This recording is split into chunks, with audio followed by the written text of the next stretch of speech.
a Muslim migrant, you know, the kind that the left says are peaceful and loving people, walked to the front of the line of a fast food establishment, and cut in front of a woman.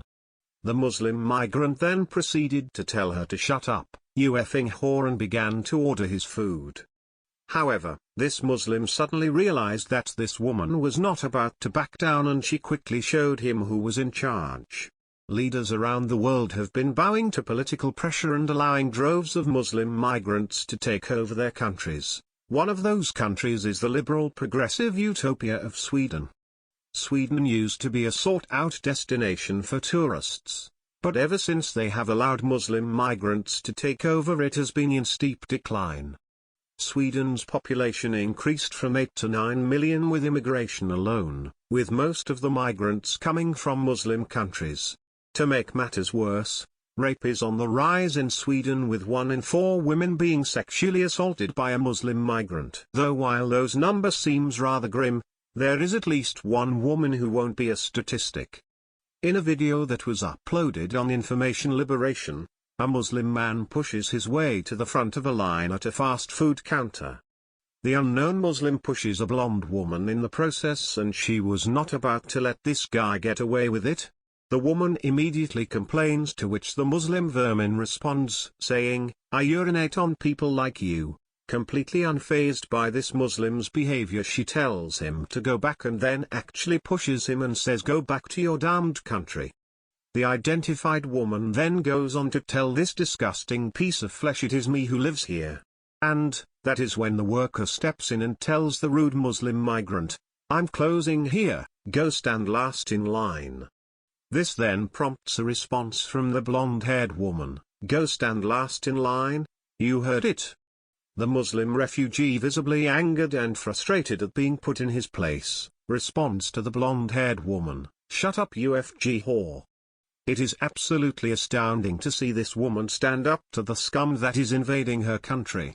These migrants are flooding over their borders and being placed on welfare, raping women, and leaving destruction everywhere they go. What makes it even more depressing is that through Muslim birth rates, conversion, and the refugee crisis, it is only a matter of time before Sweden becomes another Muslim nation. However, it is important to note that Sweden was not always in this position.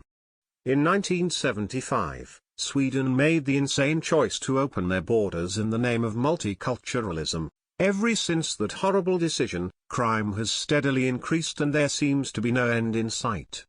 Just 2 years ago, in 2015, there were 480,000 sexual assaults in Sweden, and I can pretty much guarantee that the number has only grown. Because of this, the women in Sweden do not want to walk alone in their once peaceful country, and who can blame them? Just recently, Muslim migrants in Sweden were caught raping a woman on Facebook Live and were not even deported after they were convicted. Earlier this year, filmmaker Ami Horowitz, who is known for his efforts in exposing radical Islam, was brutally beaten when entering a so-called no-go zone in the Swedish capital. "They repeatedly punched, kicked and choked me, as a number of bystanders watched," Horowitz told the Daily Mail. "Eventually they dragged me into a building, which at the time I assumed was to finish me off. Once inside the apartment building vestibule, they resumed their vicious attack," he continued. "But seconds later someone opened an apartment door directly above us, and it luckily spooked them enough to run away. And now the list of no-go areas in the once idyllic country has been increased to 23. The new report has added Borås, Gothenburg, Landskrona, Malmö, Stockholm, and Uppsala to the growing list. It should be pointed out that Gothenburg was the area Muslim migrants threw Molotov cocktails during riots and where a chef was viciously attacked because he resembled Donald Trump. This is exactly why we need Trump's travel ban to be fully implemented in order to weed out the scum entering America. The people that enter our country need to be those that are wanting to come here and assimilate to our culture, and not take over. We have seen what can happen when a country has an open border policy such as Sweden, and that is not what we want here. Thankfully, Donald Trump is taking the lead to protect our country, and I can only hope that other nations will follow his lead.